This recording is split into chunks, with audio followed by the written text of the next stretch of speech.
नमस्कार, बड़ी खबर लेकर मैं हूं आपके साथ संदीप निरंजन सरकार। खबरों का रुख करते हैं। एनडीए की तरफ से सीपी राधाकृष्णन को उपराष्ट्रपति पद का उम्मीदवार घोषित किया गया है, जिस पर सीएम नायब सिंह सैनी ने उन्हें बधाई देते हुए लिखा कि महाराष्ट्र के राज्यपाल और बीजेपी के वरिष्ठ और अनुभवी नेता सीपी राधाकृष्णन को एनडीए परिवार द्वारा उपराष्ट्रपति पद का उम्मीदवार घोषित किया गया है।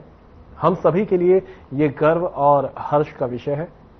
सीएम सैनी ने लिखा कि मुझे विश्वास है कि उनका सरल व्यक्तित्व, समाज सेवा के प्रति समर्पण और लंबे राजनीतिक जीवन का अनुभव देश की प्रगति और लोकतांत्रिक मूल्यों को और सशक्त करेगा।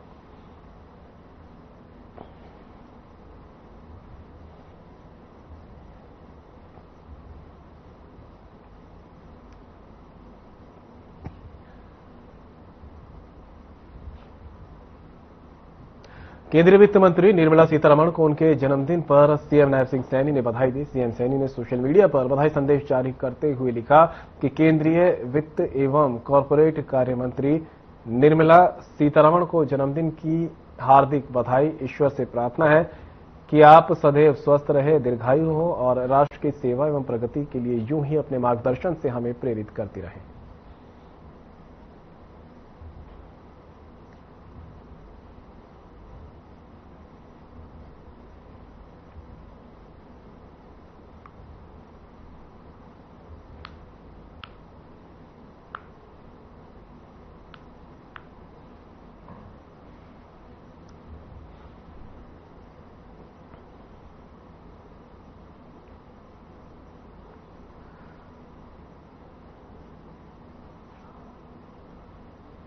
कुरुक्षेत्र में सीएम नायब सिंह सैनी का बड़ा बयान सामने आया है। इस दौरान उन्होंने कहा कि मनीषा हमारी बेटी, हमारे परिवार की बेटी है। जल्द न्याय उसे मिलेगा और दोषी को किसी भी कीमत पर बख्शा नहीं जाएगा। पुलिस निष्पक्षता के साथ जांच कर रही है। सरकार एक एक मिनट की रिपोर्ट ले रही है। मुख्यमंत्री नायब सिंह सैनी ने थानेसर अनाज मंडी में पत्रकारों से बातचीत करते हुए कांग्रेस पर तंज कसा और कहा कि कांग्रेस पार्टी के नेता मानसिक संतुलन खो चुके हैं। इन 55 सालों में जिस गति से समाज और देश को आगे बढ़ना चाहिए था, देश को उस गति से आगे नहीं बढ़ा सके। अब प्रधानमंत्री नरेंद्र मोदी ने कांग्रेस के सारे रास्ते बंद कर दिए। वहीं उन्होंने कहा कि कांग्रेस खाली घोषणाएं करती है जिनसे उसे वोट मिल जाते थे। कांग्रेसियों पर बहुत सारे आरोप लगे पड़े हैं और अब लोगों को इनकी नीतियों का पता लग चुका है। उन्होंने कहा कि प्रधानमंत्री नरेंद्र मोदी ने विश्व में देश का मान बढ़ाया है। इस दौरान सीएम सैनी ने कहा कि कांग्रेस ने कभी राष्ट्रपति, कभी उपराष्ट्रपति, लोकसभा, संसद, लोकसभा अध्यक्ष, प्रधानमंत्री तक का अपमान किया है। कांग्रेस ने कोर्ट तक का अपमान किया है।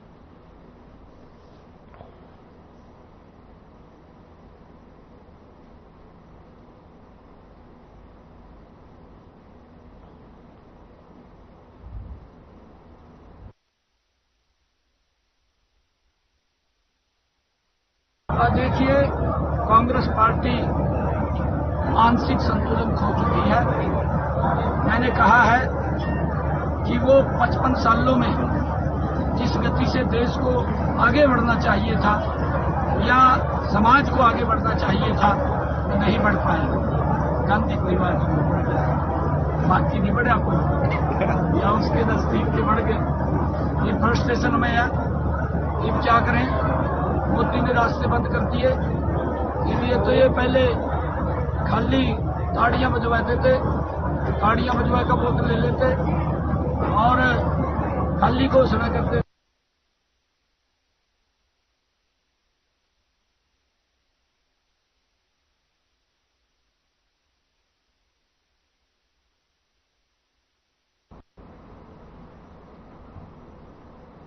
चंडीगढ़ में अग्रोहा विकास ट्रस्ट परियोजना की तीसरी बैठक आयोजित की गई है। बैठक की अध्यक्षता सीएम नायब सिंह सैनी ने की, जिसमें पर्यटन मंत्री अरविंद शर्मा और एविएशन मंत्री विपुल गोयल भी मौजूद रहे। अग्रोहा एक पुराना सभ्यता है। कई साल पहले अग्रोहा की खुदाई का कार्य 3 चरणों में शुरू हुआ था, जो बाद में रुक गया। बीजेपी सरकार में खुदाई का काम फिर से शुरू कराया गया। उन्होंने बताया कि सरकार अग्रोहा को एक पर्यटन स्थल के तौर पर विकसित करना चाहती है। जी के नेतृत्व में अग्रोहा विकास ट्रस्ट की बैठक हुई है और अग्रोहा के बारे में, वहां की खुदाई कहां तक पहुंची है और आगे उसमें क्या करना चाहिए उस पर भी डिटेल चर्चा हुई है कि जो भी प्राइमा फेसी जो शुरू की खुदाई के अंदर जो तथ्य मिले हैं उस बहुत ही इंपॉर्टेंट है और लगता है कि खुदाई को आगे रेगुलर निरंतर करना चाहिए और खुदाई को आगे करने के निर्देश भी पारित किए गए हैं और आगे एक पूरा अग्रवा का मास्टर प्लान बने जो कि इंटीग्रेटेड एयरपोर्ट और हिसार को मिलाकर बने, उस पर भी चर्चा हुई है। अधिकारियों को निर्देश दिए गए हैं, उसकी रिपोर्ट जब सामने आ जाएगी मुख्यमंत्री जी उस पर निर्णय लेंगे। लेकिन अग्रवा को लेकर सरकार बहुत ज्यादा विजिलेंट है और एक अग्रवा बहुत अच्छे तरीके से डेवलप हो, ऐसा सरकार का विचार है। अग्रवा की जो पुरातत्व साइट है ये बहुत पुरानी साइट है। ये आर्कियोलॉजिकल सर्वे ऑफ इंडिया ने इसको मार्क किया था, बहुत पुरानी साइट है। लगभग मैं कहूंगा कि 3 फेजेस में इसकी एक्सकेवेशन का काम शुरू भी हुआ था, लेकिन वो बीच में काम रुक गया था। आर्कियोलॉजिकल सर्वे ऑफ इंडिया ने 20 में बताया है कि इसकी और एक्सकेवेशन में भी और भी बहुत सारी संभावनाएं हैं। ये सिंधु सरस्वती की बहुत पुरानी साइट है। साइबर सिटी गुरुग्राम के द्रोणाचार्य गवर्नमेंट कॉलेज में भूतपूर्व छात्र मिलन समारोह का आयोजन किया गया, जिसमें शहर की जानी मानी हस्तियों ने शिरकत की। इस समारोह की अध्यक्षता कॉलेज की प्राचार्य प्रोफेसर डॉक्टर पुष्पा अंतिल ने की और मंच संचालन की जिम्मेदारी डॉक्टर मीनाक्षी पांडे ने निभाई। इस कार्यक्रम का मुख्य उद्देश्य कॉलेज के भूतपूर्व छात्रों को सम्मानित करना था, तो वहीं कॉलेज के मीडिया अधिकारी प्रोफेसर डॉक्टर राजकुमार शर्मा ने बताया कि इस समारोह में हरियाणा सरकार के कैबिनेट मंत्री राव नरवीर सिंह मुख्य अतिथि के रूप में शामिल हुए। विशेष बात थी कि राव नरवीर सिंह भी इसी कॉलेज के भूतपूर्व छात्र रहे हैं। इस कॉलेज की शुरुआत दीप प्रज्वलन के साथ कार्यक्रम की शुरुआत की गई और मुख्य अतिथि का स्वागत पुष्प गुच्छ देकर किया गया। वहीं कॉलेज गान का प्रसारण हुआ, जिसे सुनकर मंत्री राव नरवीर सिंह और अन्य अतिथि जय जयकार करते हुए मंत्रमुग्ध हो गए।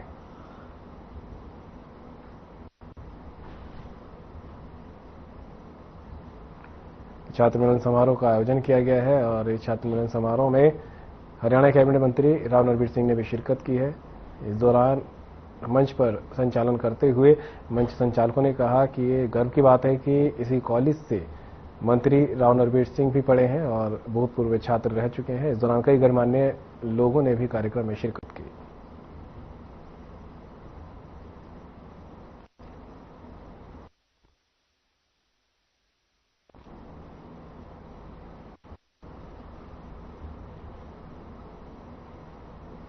कांग्रेस नेता राहुल गांधी द्वारा बिहार में आयोजित वोट अधिकार यात्रा पर प्रतिक्रिया देते हुए बीजेपी के राष्ट्रीय सचिव और पूर्व कैबिनेट मंत्री ओपी धनखड़ ने कहा कि कांग्रेस और अन्य विपक्षी दल देश में घुसपैठियों के वोटों पर चुनाव जीतने की कोशिश कर रहे हैं।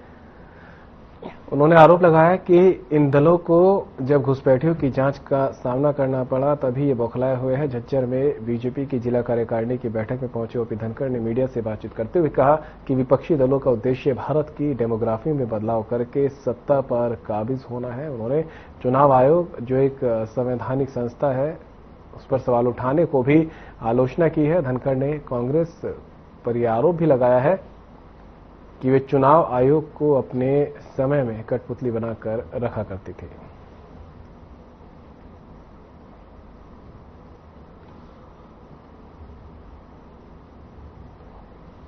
तो झज्जर से खबर आप तक पहुंचा रहे हैं, जहां पर कार्यकारिणी की बैठक हुई है और ओपी धनखड़ ने भी यहां पर शिरकत की है। ओपी धनखड़ ने बयान दिया और इस दौरान उन्होंने कांग्रेस और राहुल गांधी पर भी निशाना साधा। साथ ही कहा कि कांग्रेस अनर्गल बातें करती है। कांग्रेस जब खुद सत्ता में थी तब सरकारी तंत्र का खुद ही दुरुपयोग किया करती थी।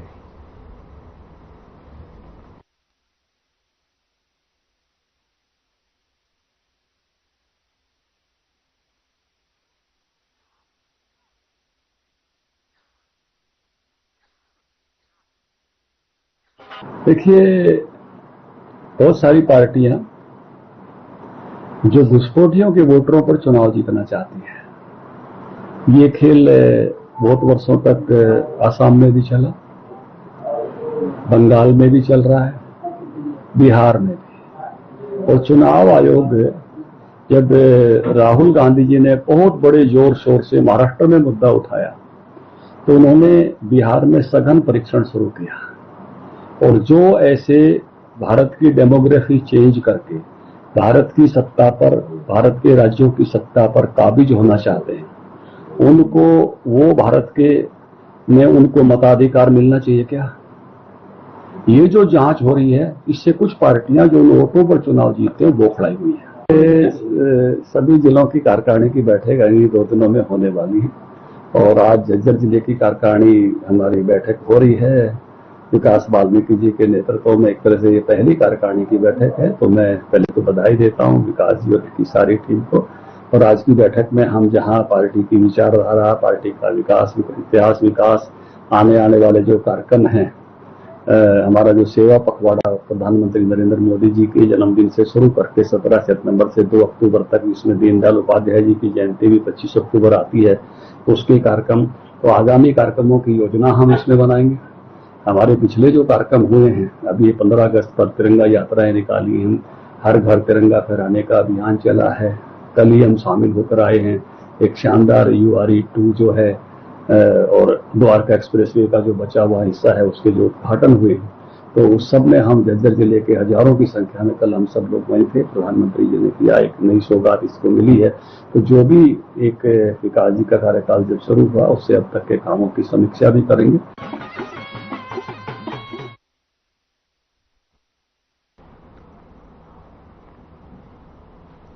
हरियाणा के राज्यपाल ने भारतीय न्याय संहिता के सेक्शन 4F के तहत सामूहिक सजा के दिशा निर्देशों को मंजूरी दे दी है, जिसके तहत अब पहली बार मामूली अपराध करने वालों को जेल की बजाय सामुदायिक सेवा करने की सजा दी जाएगी। जजों को अधिकार होगा कि वे अपराधियों को नदी किनारे पेड़ लगाना, ग्रामीण स्वास्थ्य केंद्रों में सहायता, सार्वजनिक पार्कों की साफ सफाई या स्वच्छ भारत अभियान जैसे कार्यों में लगाए। सजा के कार्य का चयन अपराधी की शारीरिक मानसिक क्षमता के मुताबिक किया जाएगा, जिसके साथ ही अपराधियों की सजा पर निगरानी रखने के लिए नोडल अधिकारी की भी नियुक्ति की जाएगी।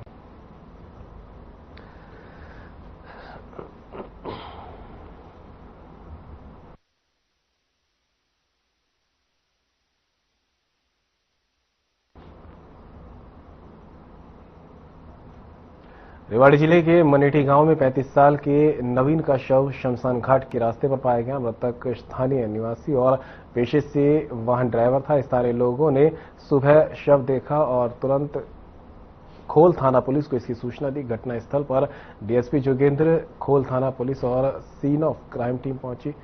पुलिस के बताया कि शव के पास खून से सना एक पत्थर भी मिला और मृतक के शरीर पर चोट के स्पष्ट निशान देखे गए।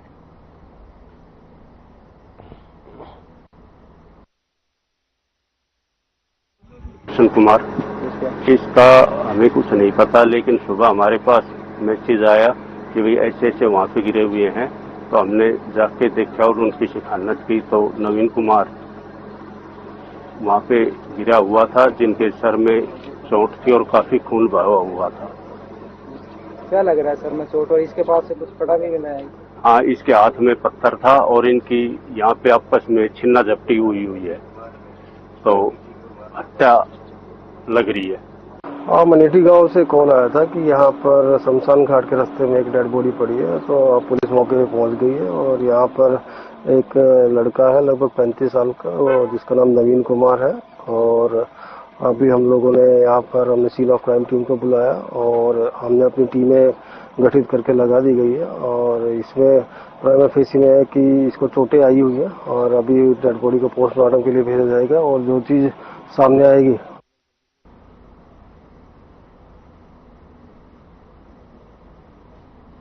और फिलहाल ये रुकेंगे ब्रेक के लिए, कहीं मत जाइएगा, जल्द होंगे हादसे।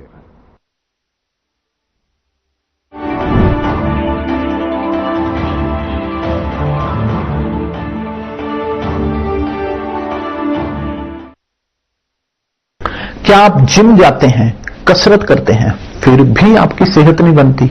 काजू बादाम किशमिश मेवे प्रोटीन के डिब्बे खाते हैं फिर भी कुछ असर नहीं होता? तो इसका मतलब है आपका पाचन तंत्र खराब है और जब तक के पाचन तंत्र दुरुस्त नहीं होगा, आप जितना मर्जी अच्छे से अच्छा खा लो, आपकी सेहत नहीं बन सकती। इसलिए हमारी संस्था सन्यासी आयुर्वेदा ने एक ऐसी दवा का निर्माण किया है जो कि आपके लिवर, आपके पाचन तंत्र को दुरुस्त करने का काम करती है, ताकि आप जो भी खाएं उसका पूरे का पूरा निचोड़ आपके शरीर को लगे, आपकी भूख बढ़े, खाया पिया सही से लगे, नया खून बने, हड्डियों में जान आए, वजन बढ़े और आप मोटे तगड़े खूबसूरत पर्सनैलिटी के मालिक बन जाए। सिर्फ 699 रुपए की पूरे 1 महीने की दवा होती है और आप इसे घर बैठे 01145454545 पर फोन करके दवा मंगवा सकते हैं।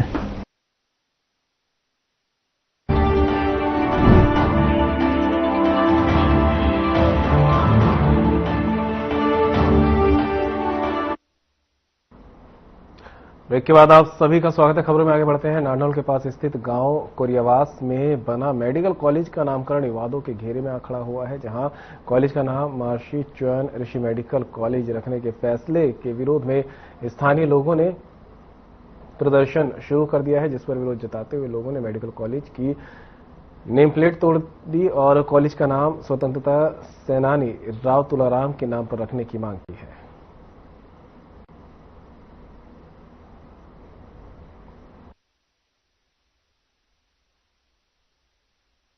आज जिस मुद्दे पर हम प्रेस कॉन्फ्रेंस कर रहे हैं, सभी साथियों का धन्यवाद, वो ये है कि कोरियावास मेडिकल कॉलेज, जिसमें गांव कोरियावास की 36 बिरादरी के सभी जाति के लोगों ने जो 80 एकड़ जमीन जो सरकार को मुफ्त में दी, उन लोगों की जन भावनाएं हैं कि ये कोरियावास मेडिकल कॉलेज शहीद आजम राव तुलाराम के नाम से। लोग आंदोलन भी कर रहे हैं। हमारी मांग भी सरकार से यही है कि राव तुलाराम के नाम से कोरियावास मेडिकल कॉलेज का नामकरण हो, और अगर ये मांगे नहीं मानी गई तो हम आगे जन जागृति अभियान चलाने का काम करेंगे, लोग भी आंदोलनरत होंगे। और मेरा साफ संदेश है कुछ राजनीतिक नुमाइंदों को, कुछ लोगों को जो इस मुद्दे को भटकाने का प्रयास कर रहे हैं, उनको मेरा साफ चेतावनी है कि शहीदों के मान सम्मान, शौर्य और स्वाभिमान के साथ कोई समझौता नहीं होगा। इतिहास को मिटाने की साजिशें करने वाले लोग एक दिन उनका राजनीति और एक दिन वो खुद एक इतिहास बन के रह जाएंगे।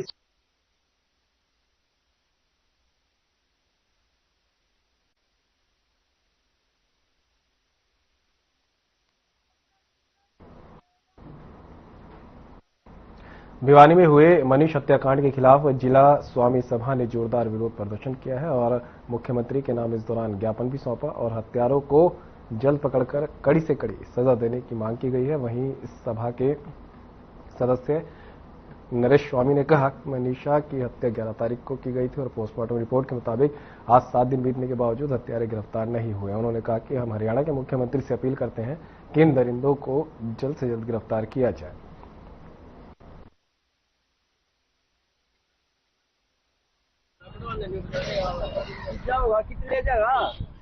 मामला जी 11 तारीख को उसकी हत्या की गई है। जैसे डॉक्टर ने बताया पोस्टमार्टम रिपोर्ट के अनुसार 11 तारीख को हत्या की गई और 11 के बाद आज 18 तारीख होगी, आज तक उसके हत्यारे पकड़े नहीं गए, जो कि दरिंदे राक्षस से भी प्रवृत्ति के इससे ज्यादा नीच और घटिया जो प्रवृत्ति काम किया गया है उन्होंने, उसके लिए हमने डीसी साहब को ज्ञापन देना है। आज हम लोग हिसार स्वामी समाज की तरफ से हैं और सीएम साहब के, डीसी साहब के थ्रू सीएम साहब से हमारी यही डिमांड है कि आज तक वो गिरफ्तार नहीं हो पाए, उसकी कोई कहीं न कहीं कमियां रही है, पुलिस प्रशासन की कमी है, कहीं भी जो भी है उसको सजा देने के बाद, सजा पकड़ने, उसको पकड़ने के बाद सजा फांसी से नीचे तो मतलब ही नहीं है, और उससे भी कोई ऊपर सजा है तो वो होनी चाहिए। मैं रविंद्र स्वामी गांव नंदखड़ा से इस घटना को हुए 11 तारीख की ये घटना है जी। 11 तारीख से आज 18 तारीख हो चुकी है, अभी तक प्रशासन की लापरवाही है या सरकार की लापरवाही है। इस सीएम को हम जिले जिले जाके ये कार्रवाई कर रहे हैं, ज्ञापन दे रहे हैं। इस डीसी साहब के माध्यम से हम सीएम और पीएम को ज्ञापन दे रहे हैं जी। ठीक, कोई सोल्यूशन नहीं है इस बात का। इतना बड़ा जो कांड हुआ है ये एक बर्बरतापूर्ण कांड है, निर्दयतापूर्ण कांड है। ऐसा कांड ना तो आज तक मैंने अपनी जिंदगी में सुना है ना देखा है।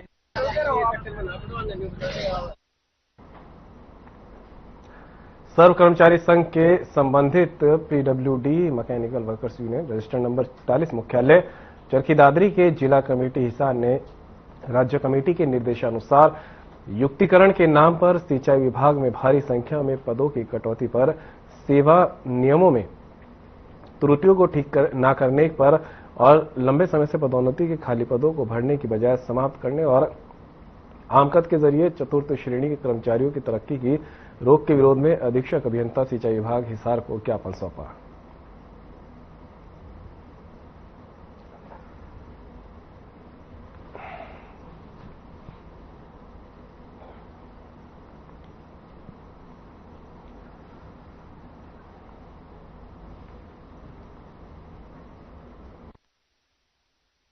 आज का जो ये हमारा जो कार्यक्रम है ये प्रमुख अभियंता सिंचाई विभाग को ज्ञापन दे रहे हैं हम, और अधीक्षक अभियंता जो है एससी महोदय हमारे, उनके माध्यम से मुख्य तौर पर जो हमारा आज का जो इसको कार्यक्रम को करने का जो मकसद है वो ये है कि सरकार एक रैशनलाइजेशन के नाम पे एक कमीशन गठित करा, और उस कमीशन गठित करने का उस कमीशन ने जो रिपोर्ट दी गई, इन महकमे में कम से कम भी 16,000 पोस्ट ऐसी हैं जिनकी कोई जरूरत नहीं। अब एक तरफ सरकार तो ढिंडोरा पीट रही है कि हम सरकार जो हरियाणा सरकार है वो बेरोजगार युवाओं को लगातार रोजगार देने का काम कर रही है।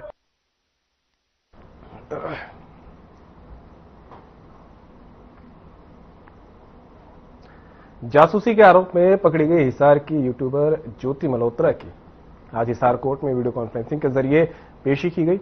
ज्योति के वकील कुमार मुकेश ने बताया कि 25 अगस्त को ज्योति की कोर्ट में फिजिकल पेशी होनी है, जिसमें उन्हें चार्जशीट की कॉपी सौंपी जाएगी। हिसार पुलिस ने 14 अगस्त को कोर्ट में ज्योति के केस की चार्जशीट सौंपी थी, जिससे पुलिस ने जांच के आधार पर जासूसी के सबूत होने का दावे किए थे।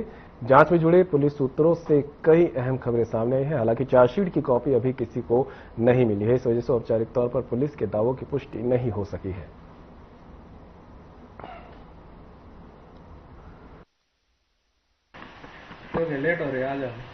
तो इससे पहले 14 अगस्त को पुलिस ने अपनी इन्वेस्टिगेशन कंप्लीट करके कोर्ट में चालान दिया था, और आज 18 अगस्त को पहले ही पेशी फिक्स थी ज्योति मल्होत्रा की, जो आज वीसी से पेशी हुई है।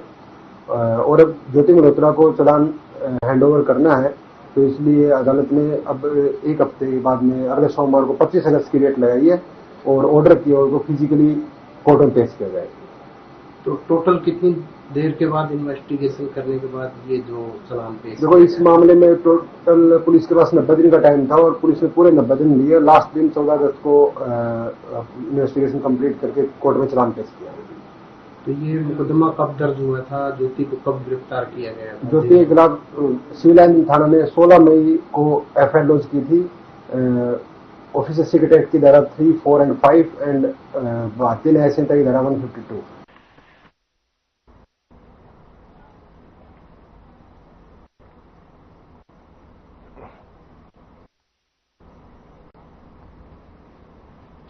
और फिलहाल इस बुलेटिन में मेरे साथ इतना ही। दीजिए इजाजत। नमस्कार।